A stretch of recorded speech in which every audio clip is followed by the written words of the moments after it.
Distinguished speakers, ladies and gentlemen, as the policymaker and law enforcer, also facilitator in the business ecosystem, the government has a very important role to uphold and also govern the procedures and also process in the business ethic at large.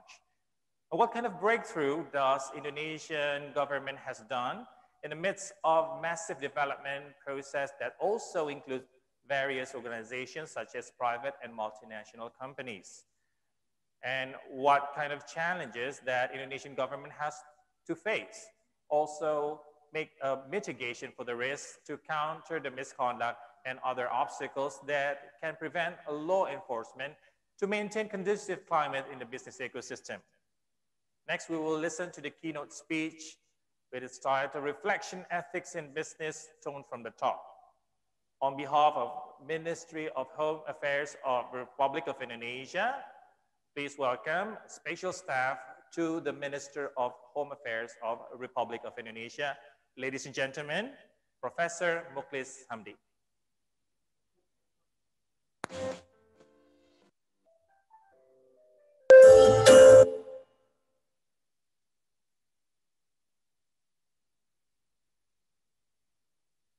Good morning, Professor.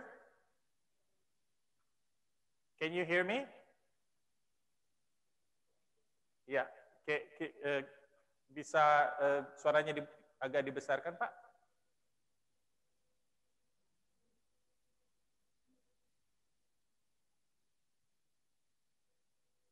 Belum, we still cannot hear you.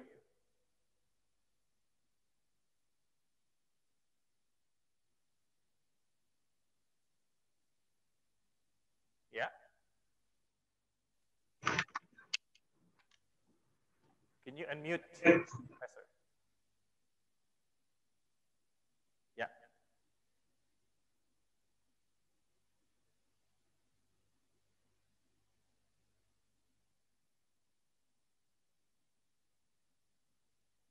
Yeah, we still cannot hear the voice of Professor Mukhlis Hamdi. Probably there's a technical error.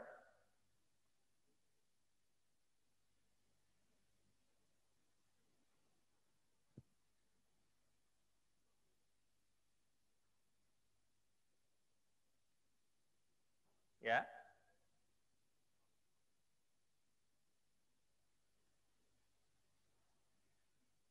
Kindly ask you to be patient for a while as we're going to sort things out with the technical problem with Professor Mukhlis Hamdi from the Ministry of Home Affairs of Republic of Indonesia.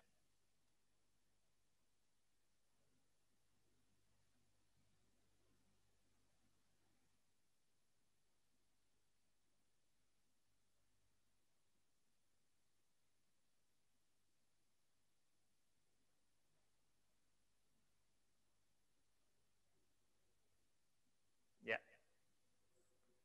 Okay. Morning, sir. Can you hear my voice now? Yeah. Okay, thank you. Thank you. The floor is yours. All right, thank you. Bismillahirrahmanirrahim. Honorable Chairperson, Board of Trustee, Yayasan PPM, Ibu Santi L. Puspo Sujipto, PPM Executive Director, Bapak Triyono Saputro, the distinguished speakers, and the participants of International Business Ethics Conference. Assalamualaikum warahmatullahi wabarakatuh.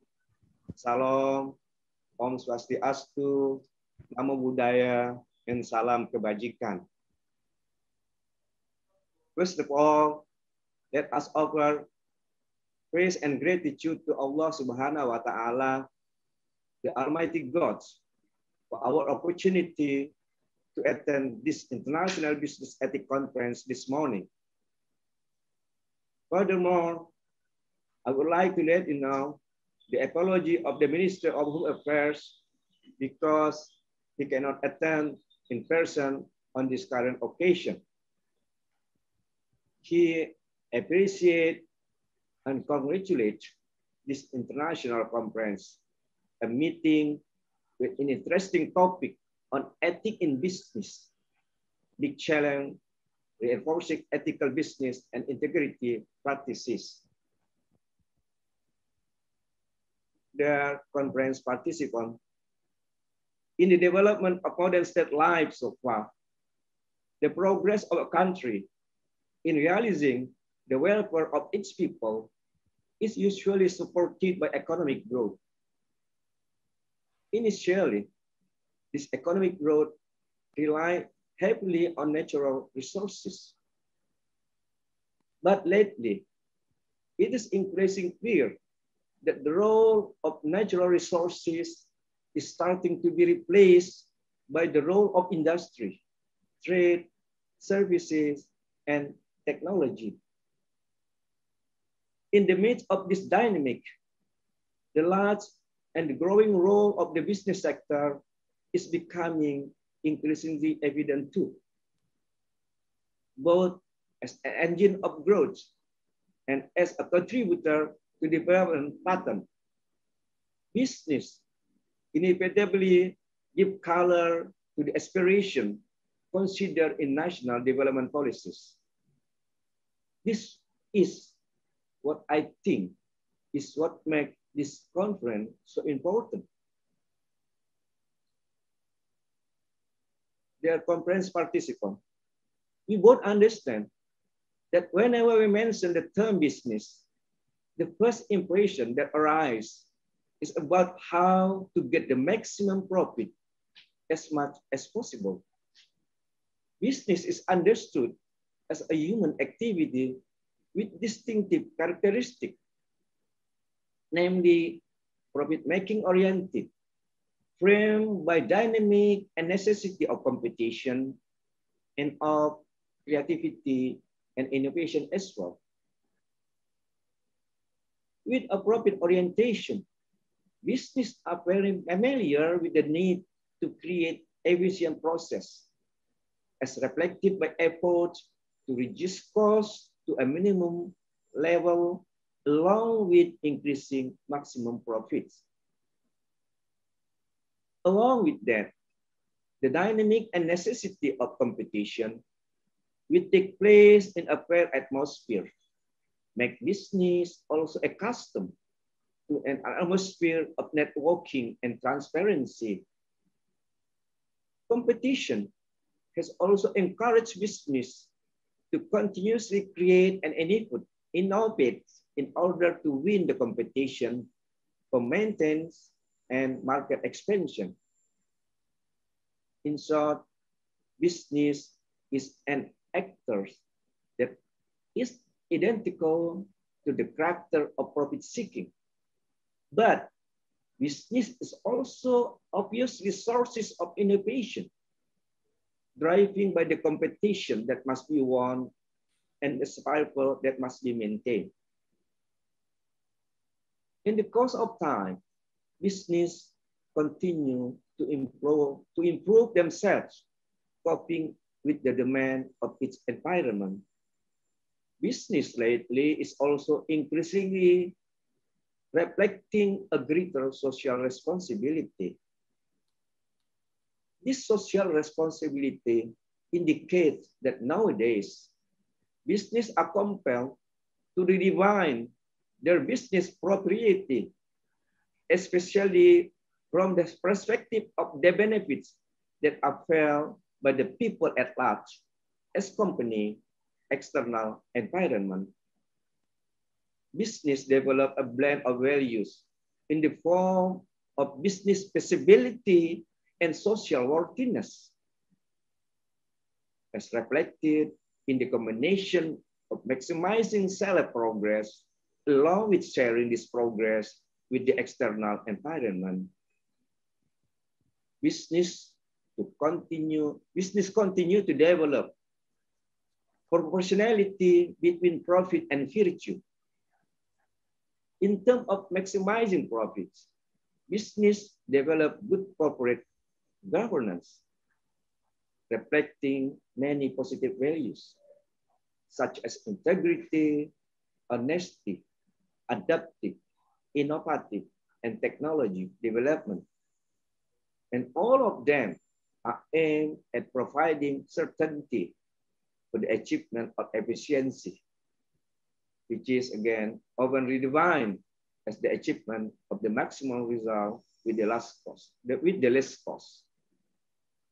In deciding the achievement of this efficiency, the balance and harmony between the company profits and the policy for the welfare of the external environment become the basis for the continuity of the business itself. Dear conference participants, right now, we are both experiencing one of the monumental events in the journey of human life, namely the outbreak of the COVID-19 pandemic. This pandemic has affected almost all countries and regions in the world, different from the plagues of the past, such as Black Death and Spanish flu, which affected only certain areas of the world. The emergency of the COVID-19 pandemic that has hit almost all regions of the world has resulted in various different responses from each country. With the common thread of policy from all countries is to prioritize the handling of their respective countries. One of the consequences is the disruption of the trade process or the export-import process between countries. We, for example, want to meet food sufficiency. Besides using domestic rice production, we also import rice from friendly countries. However, at the beginning of the COVID-19 pandemic, rice exporting countries stopped export supplies because they concentrated on meeting their domestic need. Likewise, the choice of policy substance that must be chosen by the government, namely whether to focus entirely on healthcare or also in tandem with maintaining economic recovery capacity. The difficult choice, which President Jokowi introduced to the term rem and dan gas, brake and gas, is to be an adaptive and contextual choice in line with the dynamic of the situation. Of course, various responses came from many parties, depending on the perspective and analysis of each. However, the government still maintained the spirit of flexible proportionality to this day. Hopefully, we can solve the problem of the COVID-19 pandemic and its series of implications in the years to come. We also realize that for the business world, whatever policies have been set by the government, of course, the response will be commensurate with the company's policy to survive and grow as well. The choice is not easy to do. That's why I see that in the current COVID-19 pandemic, business ethics is again a great issue relating with the business survival and growth. Within this situation, the relationship between profit and virtue can change from a continuum to a dichotomy. At the same time, conflict, or at least ethical dilemma, may be inevitable in every business decision-making process. Dear conference participants, faced with the dilemma of a choice between profit and virtue, business leadership is at stake and a guarantee of completion. For that, we need business leaders with valuable competencies as well as survival-oriented for the long term. Such business leaders are expected to have the right decision to get out of all obstacles and challenges in normal time, and even more so in the time of disaster. Dear conference participants, in the future, we can expect the development of ethics in business and its application in daily life, which at least illustrate the continuous development of harmony between the progress of the company and its contribution to the welfare of its external environment. Business ethics related to the appropriateness aspect of corporate values should be increasingly used to understand the complexity of issues that can occur at all levels and group of companies. What is encouraging now is how big the role of the business world is in handling the COVID-19 pandemic. Many companies provide assistance in the form of, for example, providing masks, personal protective equipment, and sanitizer, both through government agencies and community organizations, or going directly to the community. This fact has shown the amount of generosity that has developed in the business world and the new value that the company profit are no longer solely financial, but also non-financial, namely the social benefit felt by the company external environment. Dear conference participants, beside the business ethical issue that I mentioned before, on this occasion, I would also like to convey some of the activities carried out by the Ministry of Home Affairs in supporting the ease of doing business, including those relating to the further implementation of the Job Creation Act. First, the activities to encourage the clarity of regional apparatus that will provide business licensing services in the region. Gradually, the establishment of the one-stop investment services, namely Dinas Penanaman Modal dan Pelayanan Terpadu Satu Pintu in every local government will be completed. This arrangement of local apparatus is an effort to support the implementation of government regulation number 6 of 2021 concerning the implementation of business licensing in the region.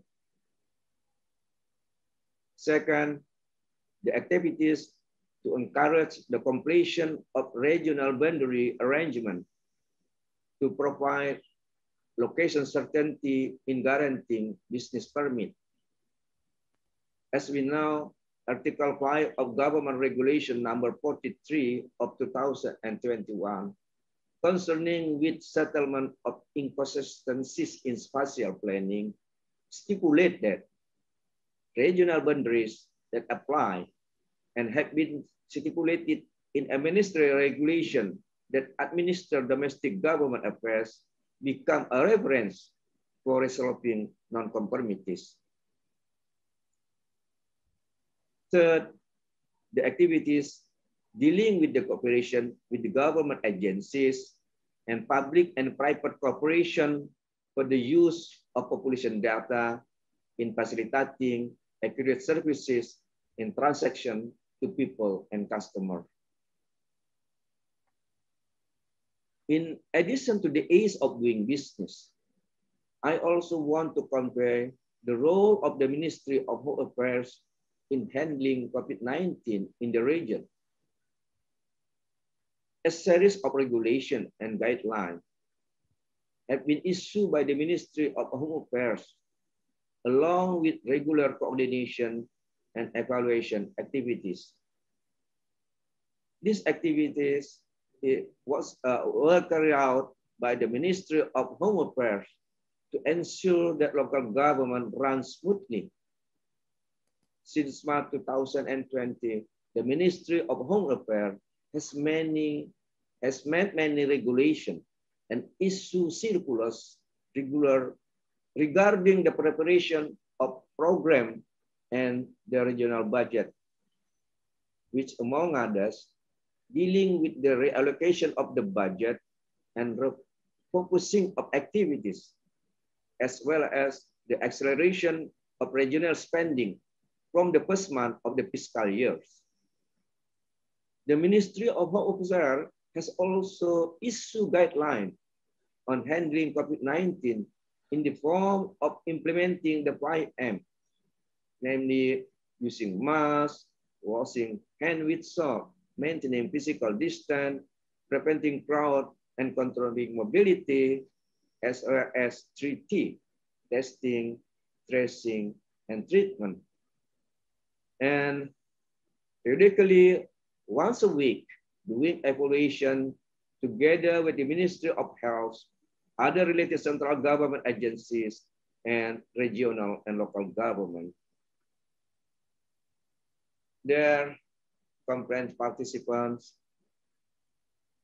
that all some insight and information that I can say at this priceless opportunity.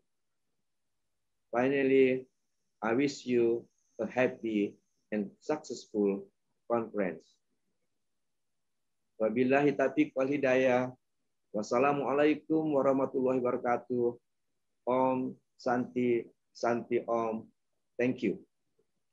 Thank you very much for the keynote speech, the Representative Minister of Home Affairs of Republic of Indonesia, of the Special Staff, the Minister of Home Affairs of Republic of Indonesia. Thank you very much, Professor Mukhlis Hamdi, for the keynote speech. Thank you.